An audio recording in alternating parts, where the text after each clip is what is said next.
तो फ्रेंड्स आज मैं आपको बताऊंगा एक डायजामिक्स पाउडर के बारे में। जो देखो ये डायजामिक्स आता है, ये एनिमिक्स फार्मा का है। बहुत इस तरह कमेंट्स आ रहे थे कि सर डायजामिक्स पाउडर के बारे में हमें डिटेल से बताएं, आपने कोई भी वीडियो नहीं बनाई है। तो मैंने सोचा क्यों नहीं इस डायजामिक्स पाउडर के बारे में आज आपको डिटेल से बता दिया जाए। कितनी डोज देनी चाहिए, छोटे पशुओं में कैसे देना चाहिए, देने का तरीका क्या है। यदि आप उस तरीके से देंगे तभी आपको इस पाउडर का रिजल्ट आपके पशु में देखने को मिलेगा।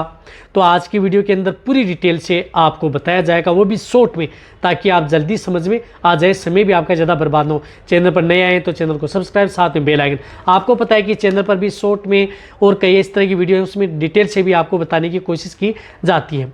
देखो सबसे पहले मैं आपको बताता हूँ कि डायजामिक्स पाउडर क्या करता है कि यदि आपके पशुओं में इंडाइजेशन से संबंधित, ऐसा नहीं है कि सिर्फ ये इंडाइजेशन है, यदि आपके पशुओं में खाना पीना या जुगाली नहीं कर रहा है तो उस तरह के केस में भी आप इस डायजामिक्स पाउडर का उपयोग कर सकते हैं। यदि आपका पशु खाना कम खाता है, थोड़ा सुस्ता रहता है, तो उस स्थिति में भी आप इस पाउडर का उपयोग कर सकते हैं। और इस पाउडर का उपयोग यदि मेटाबॉलिक जो बीमारी हैं उनको कंट्रोल करने में भी, और इंडाइजेशन से संबंधित कोई दिक्कत हो गई है उसमें भी, इंडाइजेशन हो, टिम्पेनी हो, ब्लोट हो, अदर यदि आपके पशु में जिस प्रकार से पेट बंद की शिकायत हो गई है, पशु में गोबर प्रॉपर नहीं कर रहा है या बहुत ही ज़्यादा पतला गोबर कर रहा है, तो उस स्थिति में भी इस पाउडर का डायजामिक्स का उपयोग किया जाता है। इसी के साथ इसके अंदर कुछ इस तरह के न्यूट्रिशन मिले हुए होते हैं जो कि आपके पशु में जिस प्रकार से मेस्टाइटिस है, अदर जो डिजीज़ हैं, उनको भी ये कंट्रोल करने का काम करता है। लेकिन ज़्यादातर ये पाउडर आपके पशु में डाइजेशन से संबंधित, किसी भी तरह की यदि पशु में भूख नहीं लग रही है या लंबे समय से यदि आपका पशु बीमार है जिसकी वजह से पशु खाना पीना नहीं कर रहा है, उस स्थिति में इस पाउडर का उपयोग किया जाता है। कहने का मतलब है कि ये पाउडर आपके पशुओं में आंत से संबंधित कोई दिक्कत हो गई है तो उस तरह के, या इंडाइजेशन से संबंधित कोई भी दिक्कत है तो उस तरह के केस में आप इस पाउडर का उपयोग, चाहे आपका पशु प्रेग्नेंट हो, नॉन हो, छोटे से लेकर के सभी तरह के पशु में आप इस पाउडर का उपयोग कर सकते हैं। ये पाउडर पशु के लिए बेटर पाउडर है। अब देखो इस पाउडर की डोज क्या है।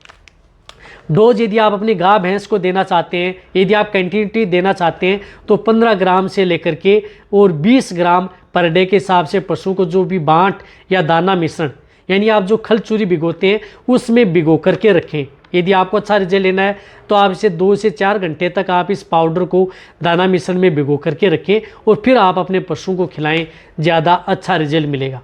यदि आपके पशु में जिस प्रकार से पेट बंद की शिकायत है, पशु गोबर बिल्कुल नहीं कर रहा है, मींगने के रूप में कर रहा है, तो उस स्थिति में आप इसकी डोज 50 ग्राम भी कर सकते हैं, यानी डोज आप इसकी दुगुनी भी ले सकते हैं, 50 ग्राम पर डे के हिसाब से भी दे सकते हैं। इसी तरह से इस पाउडर की जो भेड़ बकरियां हैं उनमें आप 5 से 7 ग्राम पर डे के हिसाब से भेड़ बकरियों में भी आप इस पाउडर का उपयोग कर सकते हैं। और ये पाउडर आपके जो दूध देने वाले पशु हैं उनको भी दे सकते हैं इंडाइजेशन के तौर पर, किसी भी तरह की दिक्कत है, या यदि आप लंबे समय तक यदि पशु में किसी भी तरह का डाइजेशन संबंधित कोई दिक्कत ना हो तो आप 15 से 20 ग्राम पर डे के हिसाब से जो भी दाना मिश्रण दे रहे हैं उसमें मिला करके पशु को खिलाते रहें, ताकि आपके पशु में इस तरह की दिक्कत देखने को ही ना मिले। और पशु में, और जो भी दाना मिश्रण दे रहे हैं उसमें भिगो करके ही दें आप लंबे समय तक, 2 से 4 घंटे तक भिगो करके रखते हैं तो और भी अच्छा रिजल्ट पशु में देता है। अब आप अच्छी तरह समझ गए होंगे कि ये पाउडर कितनी डोज देनी चाहिए, कैसे देना चाहिए और पशु के लिए कितना बेनिफिट पशु को देता है। पशु के लिए बहुत ही बेटर है मेटाबॉलिज्म से, पेट से संबंधित किसी भी तरह की बीमारी में।